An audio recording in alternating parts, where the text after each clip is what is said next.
नमस्कार मुलांनो, कसे आहात सर्वजण? Good morning. तर मी अपर्णा हजारे. आज आपण गणित हा विषय शिकणार आहोत. तर मला सांगा आपल्या आजूबाजूला किती वस्तू म्हणजे वेगवेगळ्या आकाराच्या वस्तू दिसत असतात आपल्याला.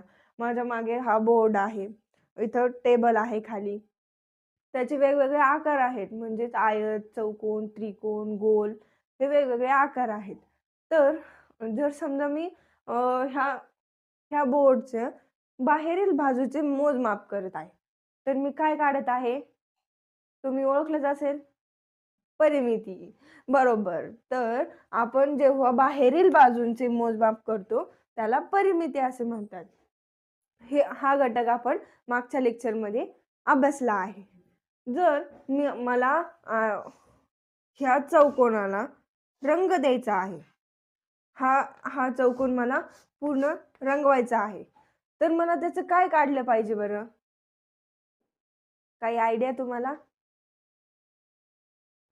तर आपल्याला त्याचं क्षेत्रफळ काढलं पाहिजे. म्हणजेच मला जर याचं या हा चौकोन रंगवायचा आहे, तर त्याला किती रंग लागेल हे जर मला काढायचे असेल, तर मला क्षेत्रफळ काढलं पाहिजे. म्हणजेच आज आपण क्षेत्रफळ हा घटक अभ्यासणार आहोत.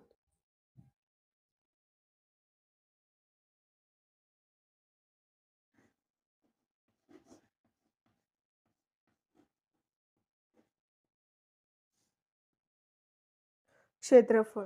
तर क्षेत्रफळाची व्याख्या अशी आहे, की एखाद्या वस्तूच्या किंवा आकाराच्या आतील बाजूचे मोजमाप करणे म्हणजे क्षेत्रफळ. क्षेत्रफळ काय आहे? जर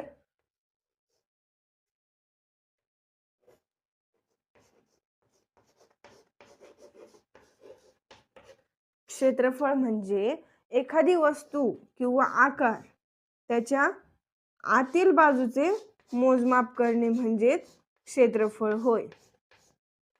तर आपण आज आयत आणि चौकोन ह्या दोन आकारांचं क्षेत्रफळ कसं काढायचं हे शिकणार आहोत.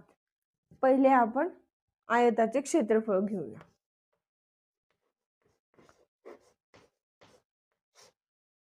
आयत कसा?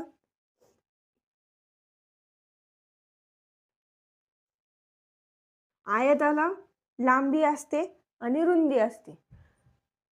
ही काय झाली याची रुंदी आणि ही काय झाली लांबी.